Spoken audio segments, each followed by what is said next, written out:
부풀어 오르게 됩니다. 이게 보이시나요? 코에 전부 다 들어가는 건 아니고 이제 메로셀로 했을 때 조금 힘드신 분들이 있기 때문에 가운데 이제 튜브가 들어가 있는 형태입니다. 안녕하세요. 성형외과 전문의 박용식입니다. 원장님 그 코 수술할 때 네. 손으로 코를 막는 그 며칠이 네. 진짜 지옥이라고 하던데. 그렇죠. 저는 경험을 해봤거든요. 코뼈가 부러져 보는 경험이 있기 때문에 경험을 해봤는데 매우 힘듭니다. 일반적으로 이제 입으로만 이제 숨을 쉬어야 되니까 입이 바짝바짝 마르고 그리고 두통이 매우 심해지고 이런 상황을 상상해 보시면 되겠습니다. 며칠 동안 하셨어요? 저는 4일. 진짜 힘듭니다. 근데 일반적으로 좀 원래 좀 비염이 있으신 분들은 그러려니 하시는 분들도 있고 진짜 막 못 참겠어서 빼고 이렇게 오시는 분들도 있어요. 사람마다 느끼는 바는 다르긴 하고 그런데 쉬운 상황은 아니죠. 힘들죠. 코를 막는 게 며칠 동안 하는 거예요? 일반적으로는 보통 하루 이틀 정도 한다고 보시면 되시고 그 다음에 경우에 따라서는 일주일을 막는 경우도 있습니다.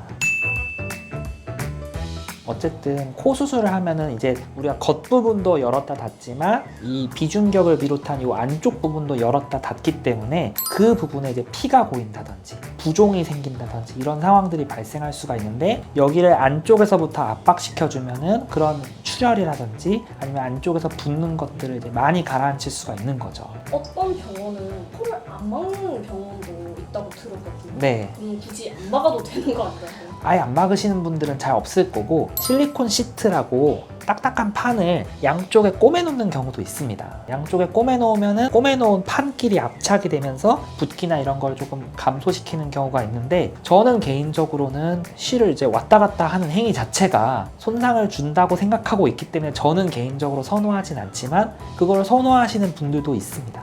코를 막는 기준은 어떻게 정하나요? 제가 개인적으로 판단을 합니다. 예를 들어서 한쪽 점막이 뭐 너무 손상이 많이 돼 있었더라든지 기둥을 세워놨는데 그게 자꾸 한쪽으로 넘어가려 한다든지 이런 경우에는 일주일 정도 막아놓는 경우가 있습니다. 그러면 많이 건드릴수록 더 그 기간이 길어진다는 거예요? 염증이 조금 심하셨던 분들이라든지 이런 특수한 경우에만 이제 일주일 정도 막아놓는 거지 일반적으로는 하루 혹은 이틀 정도라고 생각하시면 되겠습니다. 종류가 진짜 많아요. 가장 흔히 알려져 있는 재료는 이제 메로셀이라고 해서 식염수를 부었을 때 부풀어 오르는 그런 재료가 제일 기본으로 하지만 각종 여러 회사에서 나온 여러 제품들이 있습니다. 근데 사실상 메로셀이냐, 메로셀이 아니냐 이걸로 이제 사실은 이제 가른다고 볼 수가 있겠죠. 원장님은 뭐 쓰세요? 저도 이제 메로셀을 즐겨 사용합니다. 보여주실 네. 수 있으실까요? 납작한 스티로폼 모양으로 생겼는데 요거를 이제 코에다 넣어놓고 셀라인을 뿌려주면은 얘네가 부풀어 오르게 됩니다. 이게 보이시나요? 이거는 제가 다 안 뿌렸지만 이제 우리가 이거를 처음부터 끝까지 다 부풀게 해서 물론 이만한 사이즈가 코에 전부 다 들어가는 건 아니고 요거에 일반적으로 한 3분의 2 정도 들어간다고 보시면 됩니다. 그래서 얘가 부풀어 줌으로써 얘가 이제 안에서 압박을 해줄 수가 있는 거죠. 또 한 가지 재료가 있는데 에어솜이라고 하는 애도 있어요. 저는 사실 뭐 메로셀에 비해서 그렇게 막 좋아하는 편은 아닌데 한 일주일 정도 맞고 있으려면은 이제 메로셀로 했을 때 조금 힘드신 분들이 있기 때문에 가운데 이제 튜브가 들어가 있는 형태입니다. 이런 식으로 또 뿌려주면은 이거는 조금 부풀어오는데 조금 시간이 걸려서 그렇지만 메로셀에 비해서 조금 더 편하기 때문에 이러한 제형을 사용하기도 합니다. 튜브의 그 용도가 그렇죠. 숨구멍입니다. 이거는 이게 생각보다 이 튜브가 달려있다고 해서 숨쉬기가 편하지가 않습니다. 조금 나을 뿐 예를 들어서 내가 메로셀도 해보고 에어솜도 해봤다 이러면 확실히 편한 걸 아실 텐데 보통 이제 이걸 두 개 다 하진 않죠. 일반적으로는. 그렇기 때문에 환자분들 힘드신 거는 마찬가지입니다. 솜을 빼는 행동을 하면 안 돼요. 근데 아까 손 빼고 오신 환자분들 그쵸. 빼면 어떻게 돼요? 빼면 이제 빠지는 거죠.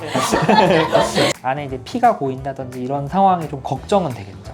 그런 질문들도 있더라고요. 기간은 다 끝났어요. 근데 스스로 집에서 제거해도 되냐? 가능하다면 수술한 병원에서 제거하시는 것이 가장 좋고 만약에 여건이 여의치가 않다면 이제 가까운 뭐 이비인후과라든지 그런 데서 제거하시는 것도 대안은 될 수 있으나 그래도 되도록이면 시간을 내셔서 꼭 수술한 병원에서 하는 게 조금 더 좋을 것 같습니다. 사실 코로 솜을 막는 행위가 저도 해봤지만 굉장히 불편하고 힘들고 고통스러운 일은 맞는데 어쨌든 우리가 이게 안쪽에 출혈이라든지 붓기라든지 이런 걸 막기 위해서는 반드시 필요한 행위이기 때문에 조금 힘드시겠지만 최선을 다해서 좀 참아주셨으면 감사하겠습니다.